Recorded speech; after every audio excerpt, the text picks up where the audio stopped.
మన ప్రభువును రక్షకుడునునైన యేసుక్రీస్తుల వారి యొక్క ప్రశస్తమైన నామమునకి మహిమ ఘనత ప్రభావములు యుగ యుగములకు కలుగునుగాక.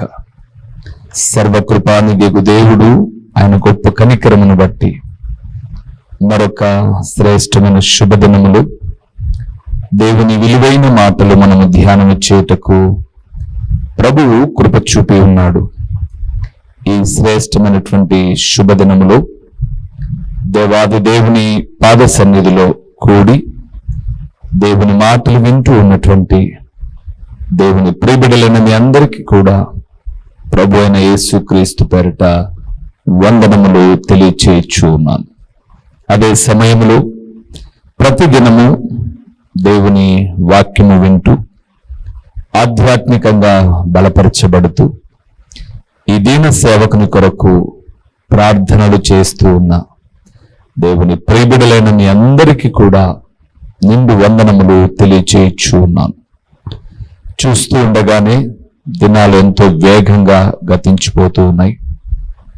భారభరితమైన ఈ పరిచర్యలో మీ ప్రార్థనా సహకారము మమ్మల్ని ప్రోత్సహిస్తూ ముందుకు తీసుకువెళ్ళడానికి ప్రభు సహాయం చేయాలని మేము ప్రార్థిస్తూ ఉన్నాం.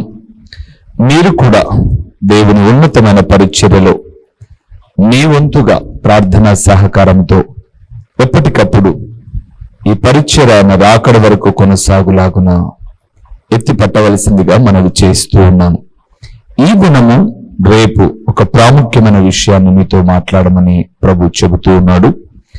నేడు మనము ధ్యానము చేయబోతున్న అంశభాగము ఏమిటి అనగా, దేవుని సెలవు చొప్పున ఏమి చేయగలము. దేవుని సెలవు చొప్పున ఏమి చేయగలము. సెలవు అంటే హాలిడేస్ కాదు. సెలవు అను మాటకు అర్థం అనుమతి. అనుమతి అంటే దేవుడు అనుమతి చొప్పున ఏం చేయగలం మనం అని. అయితే బైబిల్ గ్రంథంలో సెలవిచ్చినవాడు సెలవు చొప్పున అనింది కాబట్టి నేను దేవుని సెలవు చొప్పున ఏమి చేయగలము అన్నాను. దేవుని బిడ్డలారా, బైబిల్ గ్రంథంలో చాలా పర్యాయములు యెహోవా సెలవిచ్చినదేమనగా ఈ మాటలు మనకు కనిపిస్తాయి. బహుశా నేను ఈ రోజు రేపు కాదు, కానీ ఇలాగ ఈ సందేశాన్ని నిరంతరము కొనసాగించిన ఆయన సెలవు చొప్పున అనే మాటలు వందల సంఖ్యలో కనిపిస్తాయి. అయితే అందులో ప్రాముఖ్యమైన కొన్ని విషయాలు మాత్రమే ఈరోజు రేపు మీతో చెప్పడానికి ఆత్మ నడిపింపును బట్టి నిలిచి ఉన్నాను. రండి దేవుని వాక్యంలోనికి వెళ్దాం. మూల వాక్యంలోనికి వెళ్దాం. సమూయేలు మొదటి గ్రంథము 3వ అధ్యాయము 18వ వచనములో ఒక చక్కటి మాట ఏలి అనబడే దైవజనుడు సమూయేలు అనబడే బాలునితో మాట్లాడిన మాట మీతో ప్రారంభ మాటగా జ్ఞాపకం చేస్తాను. మూలవాక్యముగా సమూయేలు దేనిని మరుగు చేయక సంగతి అంతయు అతనికి తెలియచెప్పెను. ఏలి విని, ఆ మాట చూడండి, ఏలి విని సెలవిచ్చినవాడు యెహోవా తన దృష్టికి అనుకూలమైన దానిని ఆయన చేయునుగాక అనెను. చాలు.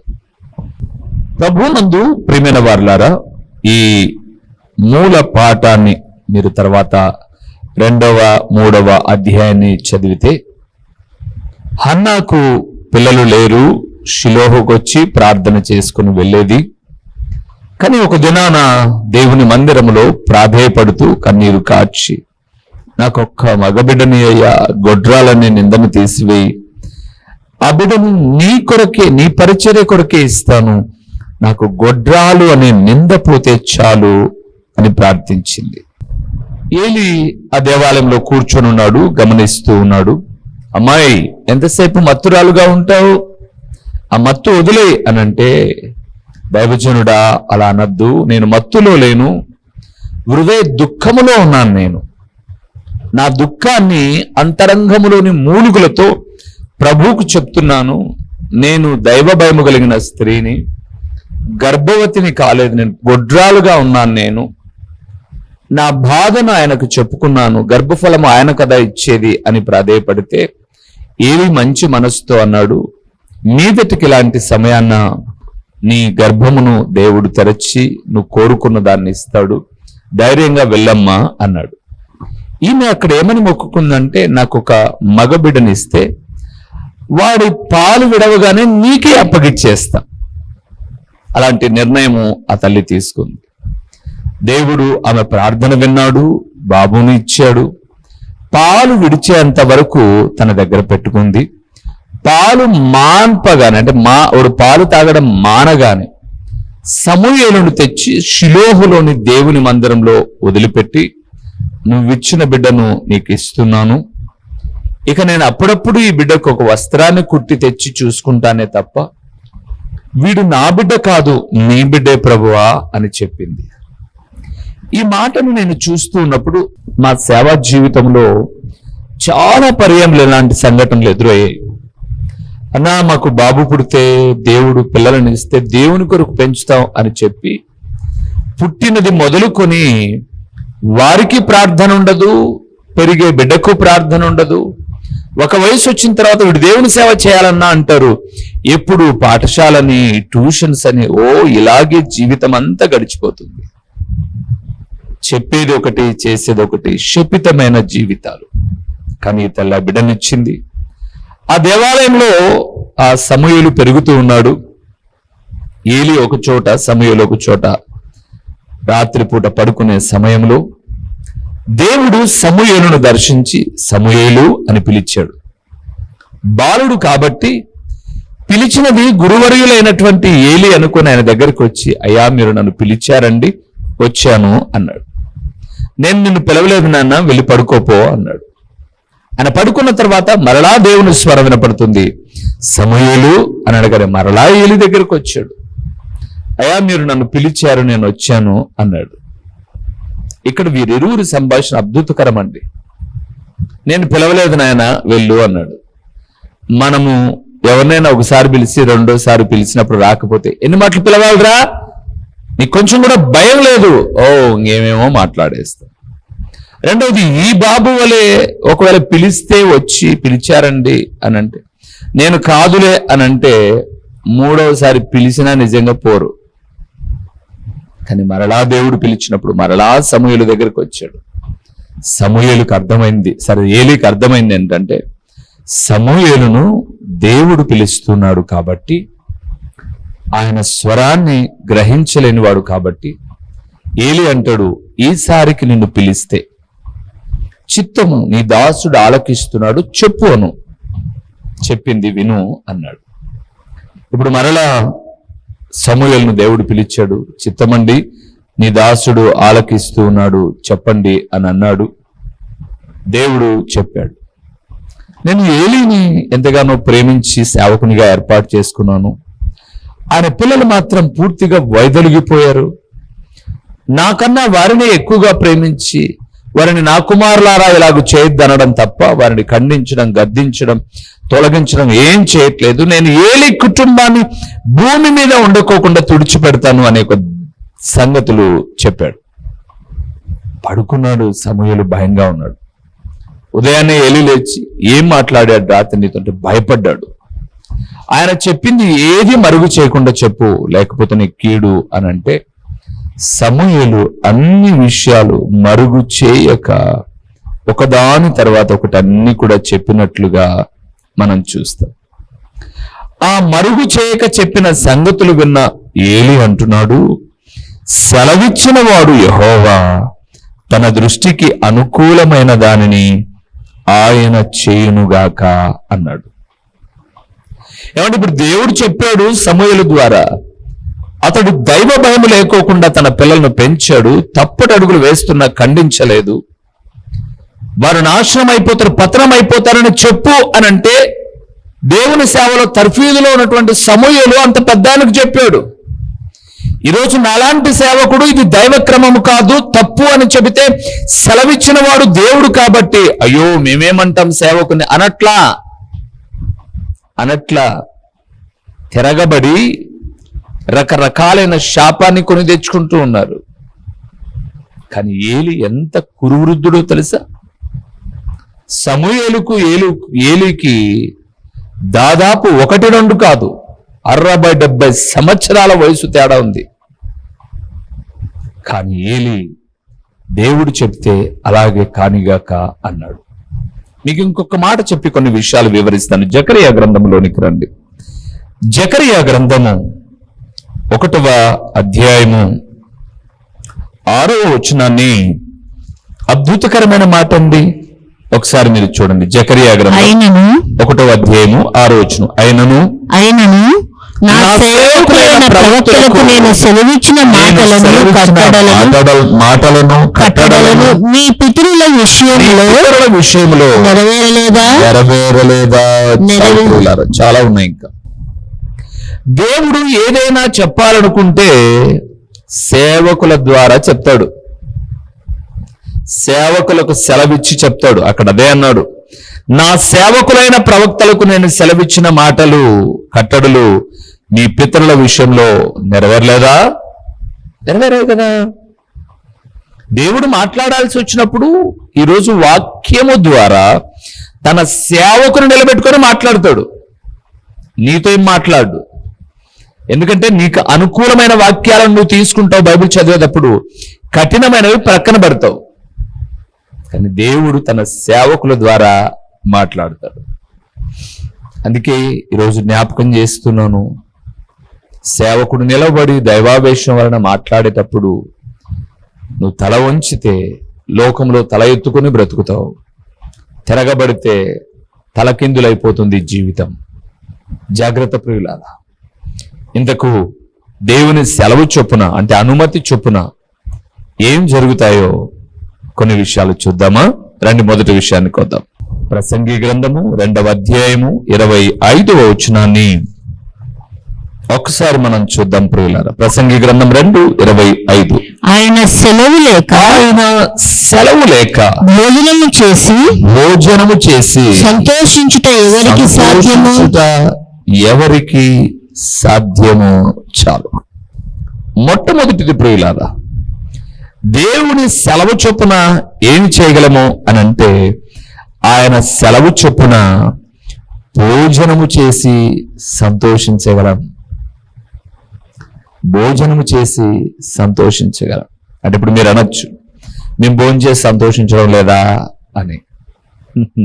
మంచిదే. అయితే ఇక్కడ మీరు అర్థం చేసుకోండి, అపార్థం చేసుకోమాకండి. ఆయన సెలవు చొప్పున భోజనము చేస్తే నువ్వు సంతోషిస్తావు.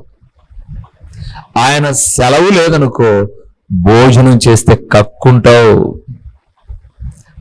జీర్ణం అవ్వదు, ఆరోగ్యంగా ఉండదు. ఈరోజు ఆయన కొంతమందికి కొన్నిటిని కత్తి పెట్టాడు చూడండి. ఒకవేళ ఈ వాక్యం వినే నీవు నేను చక్కగా స్వీట్స్ తినగలుగుతూ ఉన్నాం, హార్ట్ తినగలుగుతున్నాం, ఎన్నో భోజనాలు చేయగలుగుతున్నాం. కానీ భూమి మీద కొంతమంది కొన్ని బలహీనతలు వచ్చాయి. నేనంటాను ఆయన సెలవిచ్చాడు.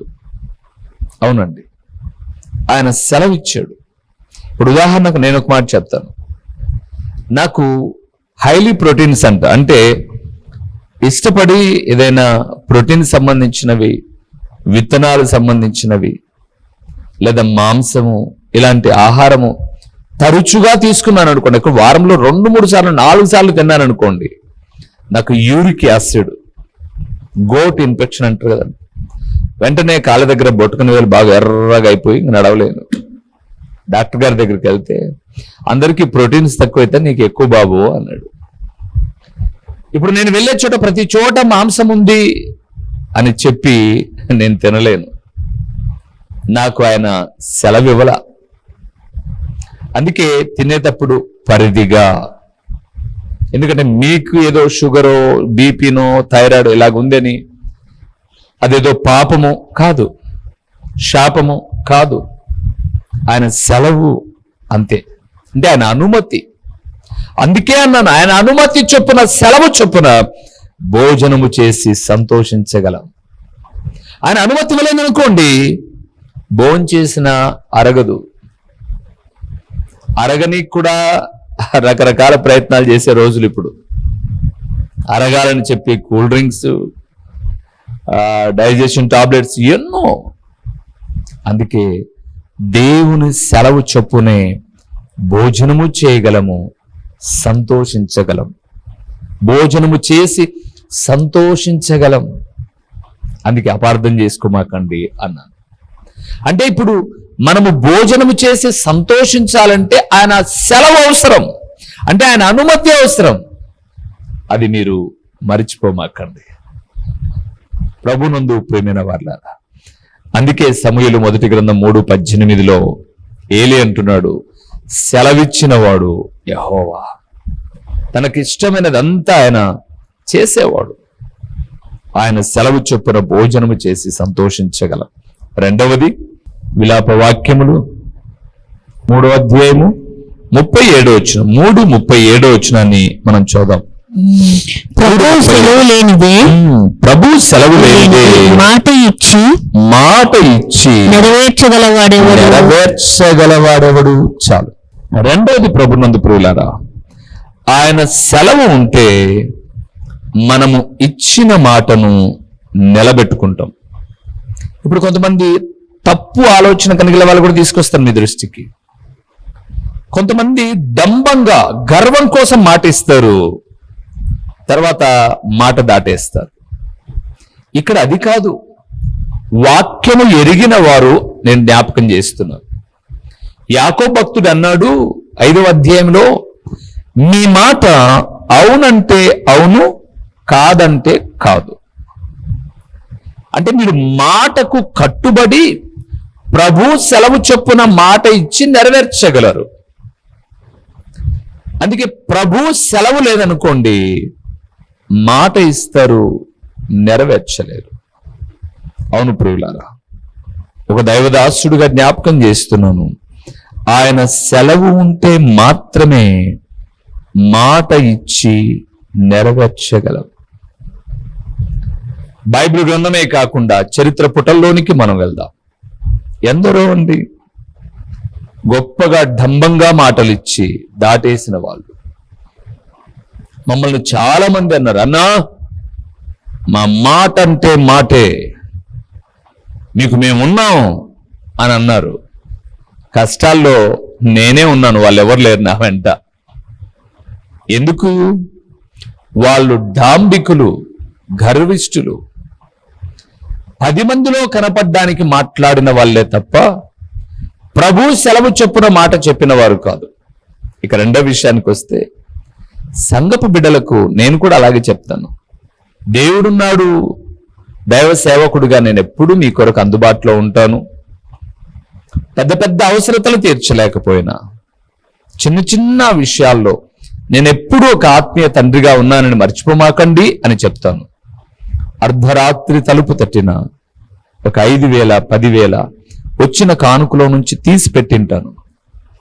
ఆ మధ్యరాత్రి వాళ్ళు హాస్పిటల్కి వెళ్లాల్సి వచ్చినప్పుడు వారి దగ్గర ఏమీ లేకపోయినా ప్రభు సెలవును బట్టే అని చెప్పాడు ఇలాగ చేయని, దాన్ని కొంచెం నిధి పక్కన పెట్టి ఈ రాత్రి పని జరపండి, ఉదయానికి మీరు పనులకు వెళ్ళే చోటనో ఇంకో చోట మీరు సమకూర్చుకోగలరు, ప్రభు సహాయం చేయగలడు. ఒక మాట ఇస్తే కట్టుబడాలి. దేవుని పిల్లలు చాలా మంది నాతో చెప్పిన మాట, అన్నా మీకు ఇద్దాం అనుకున్నాం, చేద్దాం అనుకున్నాం, మిగలట్లేదు అంటారు. మిగిలితే చేసేది కాదు మాట ఇవ్వడం అంటే.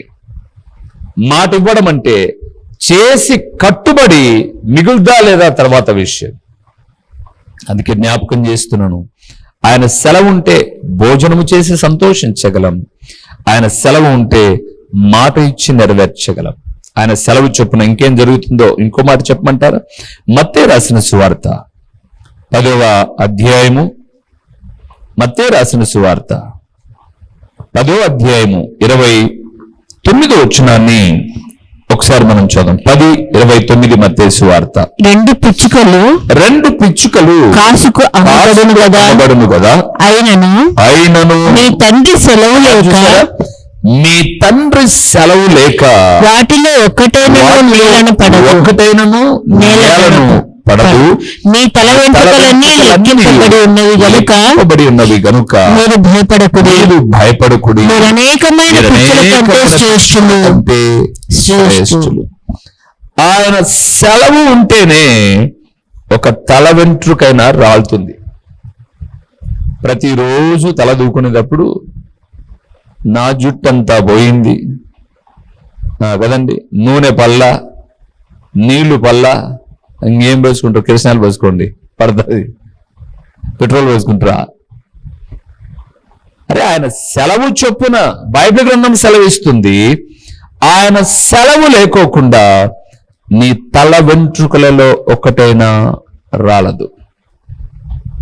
దేవుని బిడ్డలారా, ఈ మాట ఇలాగ చెబుతున్నప్పుడు ఎందరో సేవకులు దృష్టికి వస్తూ ఉన్నారు కదండి. 2025లో గొప్ప దైవజనుడు, కొంతమంది బ్రతికున్నప్పుడు ప్రజలలో ప్రాపగండం అవ్వలేదు, కానీ చనిపోయిన తర్వాత వారి పేరు చాలా ప్రసిద్ధికి ఎక్కిన సందర్భాలు ఉన్నాయి. ఎందరినో మనం అలాగే చూస్తాం. ఒరిస్సాకు వచ్చినటువంటి గ్రహం స్వెయిన్ గారు ఒరిస్సాలో కుష్ఠరోగుల మధ్య తన భార్య బిడ్డలతో తన దేశాన్ని వదిలివచ్చి సేవ చేస్తున్నాడు అని ఆయన బ్రతికున్నప్పుడు ఎవరికి తెల్ల, కానీ ఆయన చనిపోయిన తర్వాత ఆయన గొప్ప త్యాగము చాలా ప్రచురితమైంది. అలాగే దైవజనుడు పగడాల ప్రవీణ్ గారు బ్రతికున్నప్పుడు ఆయన చారిటీస్, ఆయన విదేశాల్లో స్థిరపడడానికి అన్ని హంగులు ఉన్న మన దేశం మీద, తన పుట్టిన గడ్డ మీద ఉన్న మక్కువ చేత నేను భారతీయుడును అని ఈ లోకానికి వచ్చినప్పుడు, ఈ దేశానికి వచ్చినప్పుడు, మరణము జరిగిన పరిస్థితి తర్వాత దాన్ని కప్పిపుచ్చడానికి ఎన్నో మత ఛాందస్యమైనటువంటి పరిస్థితులు ఎదురైనప్పటికీ నేను అంటాను, ఆయన మరణాన్ని ప్రభు అనుమతి ఇచ్చాడు. నిజం ప్రియులారా, మన ప్రియ ప్రభుల వారు ఈ మాట చెప్తున్నాడు. ఆయన సెలవు లేకోకుండా అమ్మబడిన పిచ్చుక కూడా వధించబడదు. ఆ రోజు ధర్మశాస్త్రము చొప్పున దేవాలయంలోనికి వచ్చి అర్పణలు అర్పించేటప్పుడు వారి తాహత్తును బట్టి పిచ్చుకలైనను, పావురపు పిల్లలైనను, ఇంకా వారి స్థాయిని బట్టి పెద్దవైనా అర్పించేవాళ్ళు. అది మన ప్రభు జన్మించిన దినాల్లో కూడా మనం చూస్తాం. అయితే అంత చిన్న పిచ్చుకైనా ప్రభు సెలవు లేకుండా అది మరణానికి చేరువదు. అవును ప్రియులారా, నన్ను చంపండి అని వచ్చే వాళ్ళను చంపడం కాదు, లేకపోతే నన్ను చంపద్దు అనేవాళ్ళని కాదు. ఆయన సెలవు ఉంటే, ఆయన అనుమతిస్తే ఎవరైనా ఈ లోకాన్ని విడిచిపెట్టాల్సింది. మనకెన్నో కోరికలు ఉంటాయి కదండి. మంచం పడకుండా చావాలి, లేదా మాలాంటి సేవకులు వాక్యం చెబుతూ పరలోకానికి వెళ్ళాలి, హతసాక్షులైనా పర్లేదు, ఇలాగ మనకెన్నో ఉంటాయి. కానీ మనకున్నవి కాదు, ఆయన సెలవులో ఆయన చిత్తంలో ఉన్నవే జరుగుతాయి. ఆయన చిత్తంలో ఉన్నవే జరుగుతాయి. నన్ను అడిగితే నేను అంటాను, పగడాల ప్రవీణయ్య గారు చనిపోయినప్పుడు కోట్ల అధిపతి అండి. ఒకవేళ తనకు మందు తాగాలి అలవాటే ఉంటే, తాగాలనుకుంటే ఎక్కడ ఒక రూమ్లో కూర్చొని తాగకూడదు. వీధి పొడుగున, దారి పొడుగున ఒక ఫేమ్ ఉన్న వ్యక్తి, అది కూడా ఈ షాప్లో ఒక బ్రాండు, ఆ షాప్లో ఒక బ్రాండు, ఆ షాప్లో ఒక బ్రాండు. మీకు తెలుసు మాకన్నా బాగా సోషల్ మీడియాలో యాక్టివ్ పర్సన్స్ మీరు, మాకే ఫోన్ గురించి సరిగా తెలియదు. అయితే ఆయన మరణించడం ప్రభు సెలవైంది. స్టెఫెను రాళ్లతో కొట్టి చంపుతున్నప్పుడు ఆయన సెలవైంది. పేతురును సిలువ వేసి చంపాలన్నప్పుడు, వద్దయ్యా ఆయనంత గొప్పోని కాదు నేను, నన్ను తలక్రిందులుగా సిలువ వేసి చంపండి అని కోరుకున్నాడు. అలాగ చంపడం ఆయన సెలవైంది. పరమును విడిచి భూలోకానికి వచ్చిన ప్రభు అయిన యేసుక్రీస్తు శపితమైన మరణం, సిలువ మరణం తండ్రి సెలవైంది. అందుకే అక్కడ రాయబడింది, ఆయన సెలవు ఉంటేనే ఒక తల వెంట్రుకైన భూమి మీదికి రాలుతుంది. అర్థమైందా? మీరు పూసుకునే నూనె వల్ల కాదు, నీళ్లు వంటక కాదు. అఫ్ కోర్స్ ఇప్పుడు మేమున్నాం, వేరు వేరు ఊర్లకు వెళ్తాం, అక్కడున్న వాటర్ వేరు, ఆ సాయిల్ వేరు, సహజంగా ఎయిర్ ఫాల్స్ జరుగుతుంది, అది నీళ్లు అని అనుకుంటాం. కానీ అక్కడ మీరు ఒక మాట చూసారా? మీ తల వెంట్రుకలన్నీ లెక్కింపబడి ఉన్నవి. సరే, ఇప్పుడు మీరు చెప్పండి, ప్రతిరోజు మీకు వెంట్రుకలు రాలిపోతూ ఉంటే లెక్క పెట్టండి. లేదు, రాలేదు, అలాగే ఉన్నాయి, లెక్క పెట్టండి ఒకసారి. ఈ భూమి మీద నాకు తెలిసి ఒక మనిషి తన తలలో ఉన్న వెంట్రుకలను లెక్క పెట్టుకోవడం ఎప్పుడూ జరగదు. మీరు స్కాన్ తీస్తే, అవును కదండి, దేహంలో ఎన్ని ఎముకలు ఉన్నాయో, ఏ అవయవ, అన్ని స్కాన్. తల వెంట్రుకలు లెక్కించిన ప్రభువు ఆయన సెలవు లేకోకుండా ఒకటి కూడా భూమి మీద రాలనివ్వడు. అందుకే సెలవిచ్చిన వాడు యెహోవా.